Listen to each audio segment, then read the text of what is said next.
Welcome back, dude. Alright, there we go. So it's a best of one to kick off our cast here in the Team Liquid map contest number 5. There's quite a few best of ones to go through, actually, but of course, with all these maps being new and the emphasis on this tournament, not on who wins, but more so on the maps themselves, we plan to do a bit of a tour after we do these intros. Again, I myself have not even seen these maps yet, so I'm excited to take a look around, but to introduce these players, spawning in the top left corner of the map, we have our green Zerg player from my Insanity. That's PengWin. The bottom right has the blue Protoss, side Bales. Alright, so I'll say real quick, if there's still any audio discrepancies, again, I always know there are before we get into the first game, just let us know. There's a small delay on stream, because of course this is a tournament, but we will take care of them as quickly as possible. But let's take a quick look at the map, I guess. Double zooming out so we get all the vision. Big, wide mains. This seems to be a huge trend with the last season and a half of ladder pool maps. Especially this season. Taking a quick gander over here to the natural. Wow, this is a huge natural base. Kind of very similar to Deadwing, though. These rocks don't really lead anywhere in particular, unlike Deadwing, which has your fourth directly seated. And this third is right next to it. I don't imagine any situation when you would take the southern base as your third. No. For any player. I'm a little sad they're not going to be able to see Echo. I thought Echo was a pretty solid map, but it was in the round of 256, which we didn't have.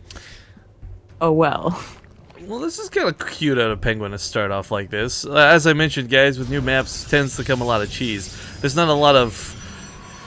really not a lot of strategy picked out for these yet. I doubt anyone really practiced hard. I'm sure some took a couple of practice games and glanced at the maps, but this is an interesting move out of PengWin to start it off. Sure. I mean, I tried really hard to look for cheesy spots, like cannon rushing, blink stalker all in, like, what else? There's no way that you wall off the natural, I think, in any of these, with, say, like, 3 bunkers, but I could be wrong. Could be some areas. Well, Bales definitely knows about the hatchery.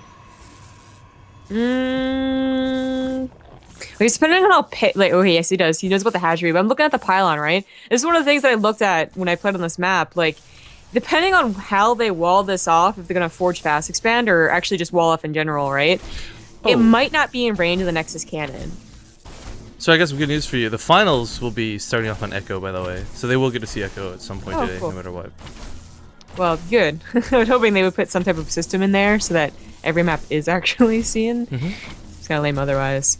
But yeah, it's a big deal if that doesn't reach, the Nexus cannon doesn't reach out there. And with how far away he made it, it might not. If it does, it'll be like just barely.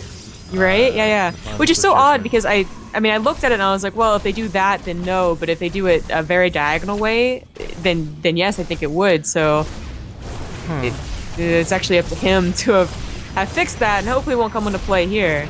So if the queen spawns and she gets the first shot on the mothership core, she can actually kill that mothership core. There we go, does get the first shot, but he's got to deal with the zealots somehow, some way first. Yeah. And, backs away from the mothership core, so we can actually use the queen DPS on the zealots. It's kind of a cool move. However, as we see, it won't quite be enough. And the creep tumor gets targeted out of Bales. Really smart moves out of him to make sure this creep doesn't get super out of hand. Same time for PengWin, though, he's kind of let up on investing into this. There's a couple more Zerglings coming, but truth be told, the hatchery is going to go down. But the changelings can get us around on the zealot, maybe? No, they're respecting the lines. Good moves out of him. But the attack commences at the front, and there are no cannons, no forge, nothing but the mothership core to shoot these. So maybe, just maybe, he'll lose one of these gateways. Even a couple links coming from behind can go for the sentry. Should go for the sentry. These can absolutely kill it. This is awkward. Throw it on a force field. Okay, like, you might as well. It's gonna die. Yeah. Well, he does get it off, but more pylons coming down to supplement the wall, but a pylon's easier to kill than a gateway, so it's really not that problematic. Meanwhile, a couple of links go to the main. Bit ambitious as they go for the cyber core. But looks like another force field should be enough to save this. Barely. Yeah.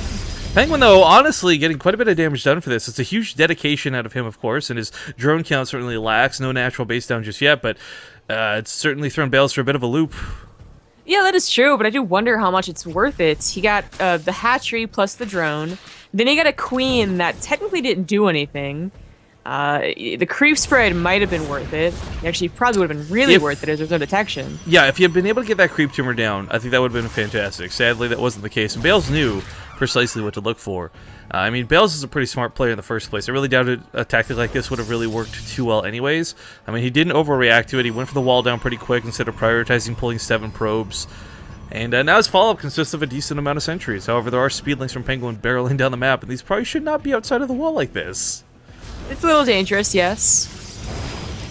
A couple of zealots will make that a lot more fearsome if he's going to try and counterattack. He's getting a 4th gateway, so maybe he is looking to do some 4-gate pressure before expanding. And as this game is going into the macro game a little bit, I do kind of favor Bales' position right now, but we'll see what happens. I think PengWin's going to go up to his mutas again. Yeah, but this is kind of weird too because, well, this is going to be mutas. 2-base openers are, I'd say, more common nowadays than they were for the entirety of StarCraft 2's history. It's so weird not to see a quick third, and I guess the assessment on this must be that it's going to be really difficult to hold that third. The creep spread's too far.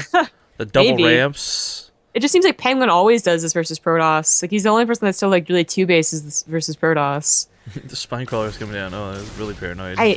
Yeah, I'm not too not too hopeful here for PengWin. Like, as we saw just from if Bales had messed up on the hatchery, he would be behind anyways. But I also would have told me that he messes up against like weird things. But I don't think he's gonna panic seeing a weirder build come out from PengWin. So backing away from the build in the game at the moment, one thing I'm not entirely loving is these rocks make no sense to me. What situation do these get broken down really help you? I took them with the Banshees because like why not? They're the same health, same armor as like both of these rocks. So it's not like they always have 2,000 with 3 armor. More vulnerable or something because they are useless. I don't know. Ooh, well, see why PengWin doesn't have Mutalisks just yet. Can certainly use them as there's no way for these Zerglings to get past the force fields here in the main. Now he does follow the drones to keep the Queen alive. The Queen's gonna be absolutely necessary for picking up that War Prism if he ever wants to do that, but. It's still quite a bit he has to go through. Spire looks like it is getting focused, and he turns around to possibly deal with this. But he's really going to get on top of the sentries with those drones. I don't know what he's pulling for, but if he doesn't stop the sentries, yeah, that's going to be the game anyways, so GG. Yeah, what really sucks is that I think the most interesting thing about this map is that the back rocks, which are kind of interesting because unlike Deadwing, they don't favor you